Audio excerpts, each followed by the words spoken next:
Yooyyaa harka fuunee ashamaa jaalatamtootaa fi kabajamtoota maatii jiru miidiyaa nageenya keenya bakka jirtanitti isin dhaqqabu isiniin jenna odeeffannoo ammaan tan dhaqqabdee qabannee isiniif dhiyaannee jirra. Odeeffannoon keenyas xiinxalaan siyaasaa fi hayyuun Oromoo Jawaar Mohaammed Ameerikaa Minisootaatti hidhamee kan jedhamudha. Dhuguma Jawaar Mohaammed Ameerikaa Minisootaatti hidhamee jira. Ameerikaan immoo maaliif deeme akkasuma immoo hidhamuu isaa eenyutu argee maaliin hidhamee kan jiru odeeffannoo qulqulluu qabannee isiniif dhiyaannee jirra. Osoo gara odeeffannoo keenyaatti isin dabarsin namoonni jiru miidiyaadhaaf haaraa taatan yookaan subscribe godhi subscribe gochuudhaan maatii jiru miidiyaa akka taatan akkasuma like share gochuudhaan nu jajjabeessaan dhaamsa keenya gara odeeffannoo keenyaatti isin dabarsina.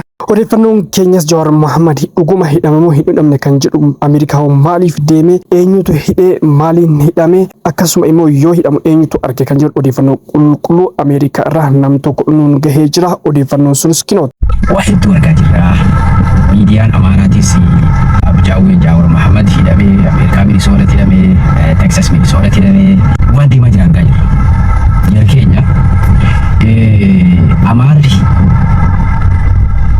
yoo Jawaar Mohaammed waa postiin goone yoo Jawaar Mohaammed hin dubbanne ajandaa uumachuu hin danda'an.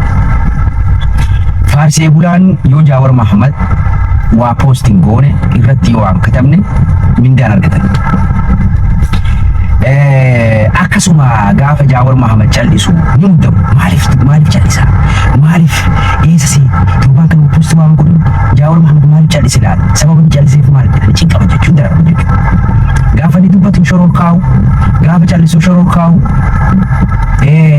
qiyaamaa fitna addunyaa keessa jira jechuudha. Warri bilisignaa mootummaan kaadireen faarsitee bultoonni akkasuma gareen Amaaraatis jechuudha. Gareen Amaaraatis warra akka Ermiyaas faan kijibdoonni Jawaar Mohaammed hidhamee maari jedhaniitiin waan hin taane kijiba guddaa haasaa jechuudha. Indhaabne erganii kaleessa suuraa birthday isaa queen isaa waliin post godhellee indhaabuu dandeenya jechuudha. Kasan daran nama dhibu nama ajaa'ibsiisu. Double agentii takka takka. Ka Oromoon waliin nyaattee waliin qabsaa'aa fakkaattee waliin namoota gartee sagalee uummata Oromoo ta'an fakkaatanii kijiba kana dhugoomsanii asii fi achi hafarsan jechuudha. Kijiba Amaarri oofu, kijiba Biltiginnaan oofu, kijiba Faarsee bultoonni oofan dhugaa godhanii asii fi achi oofan jechuudha. Buna dursoo Jawaar Mohaammed kan dhufe Minisootaadha. Torbaan lama dura Minisootaa ture. Akkas jechuudha. Ammas nagaya qaba, fayyaa qaba. Minisootumaa gartee ajaa isaatii fi ilmaan isaa ilaaluudhaaf Ameerikaa dhufee deeme jechuudha. Ameerikaa dhufee deeme jechuudha. Wanti isa quunnamtee hin jirtu jaalattootaa fi hordoftoonni Jawaar Mohaammed akkasuma hordoftoonni keenya Jawaar Mohaammed nagaya guutuu qaba, fayyaa qaba. Wanti nagaan takka jiru jechuudha.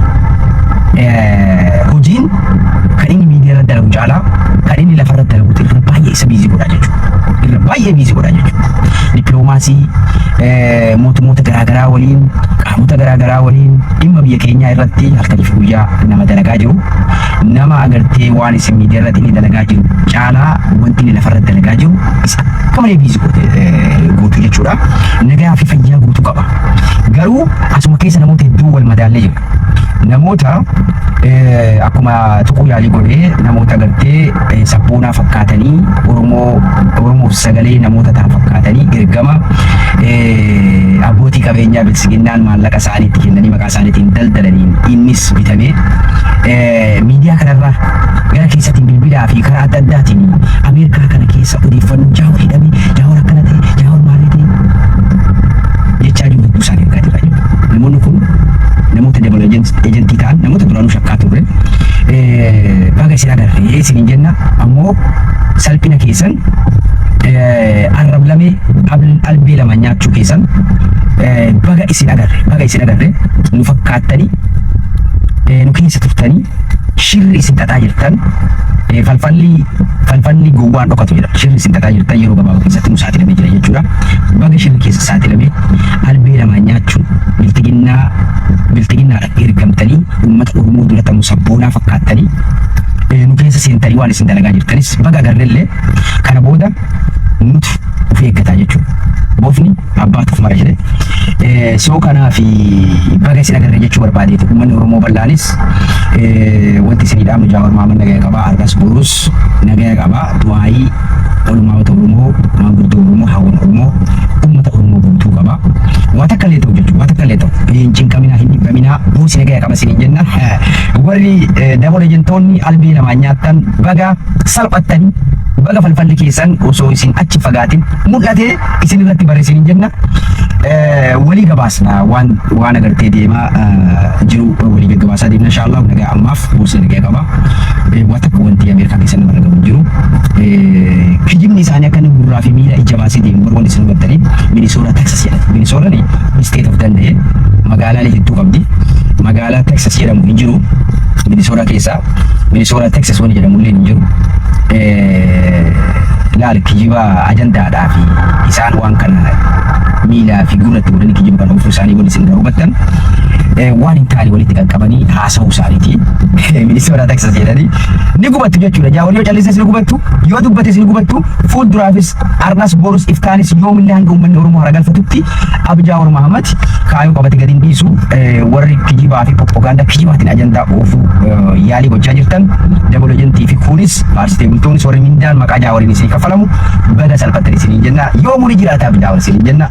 Abshiraa jaalattoonni isaanii Jaawar dhibbaa dhibbatti nagaya guutuu qaba isin jenna. Egaa hordofootaa fi kabajamtoota keenya akkuma dhageeffattan kana dhugaan jiru kanuma Jawaar Mohaammed wanni inni hidhame hin jiru jechuudha. Sababni inni gara Ameerikaa deemeef maatii isaa dubbisuuf waan ta'eef kannallee kan gabaase miidiyaa Amaaraatu gabaase. Miidiyaan Amaaraa kunis warra kana dura Jawaar wajjin ni qabsoofna jedhanii Jawaar wajjin waliigaltee godhan keessaa akka dubbatamaa jirutti akka waan Jawaar gannis dubbatamaa jira. Garuu ammaaf Jawaar wanni inni hidhame hin jiru. Warra intelligensii karaa lama hojjetan warra Jawaariif illee hojjetaa Abiyyif illee hojjetan jechuudha. Kuwwanni warri hafarsaa jiru faarsee bultootatu Jawaar hidhame jechuudhaan hafarsaa jira malee wanni Jawaar ta'e tokkollee hin jiru. Akka miidiyaan Amaaraa sun gabaasetti happy birthday haadha warraa irratti akka waan hidhameetitti kan dubbate. Garuu wanni inni ta'e tokkollee hin jiru. Warri amma hafarsaa jiru kunniin warri qabsoon Oromoo galma hin geenye barbaaduudha. Warra karaa lama hojjetan jechuun warra mootummaa wajjinis warra amma Oromoodhaa qabsoofna jedhaa jiru wajjinis warra hojjetanidha akka amma dubbatamaa jirutti. Garuu eenyummaan isaanii hagammaatitti adda hin bahamne. Yeroo eenyummaan isaanii adda bahametti kan isinii ibsinu ta'a. Jaalatamtootaa fi kabajamtoota maatii Jiruu Miidiyaa odeeffannoon ammaaf qabannee isiniif dhiyaannee hanganuma odeeffannoo keenya biraatiin hamma walitti deebinutti nagaan turaa isiniin jenna. Namoonni Jiruu Miidiyaadhaaf haaraa taatan yookaan subscribe gochuudhaan maatii Jiruu Miidiyaa akka taatan akkasuma laayik sheer gochuudhaan nu jajjabeessaa dhaamsa keenya waan hojiin tuutaniif galatoomaa ulfaadha.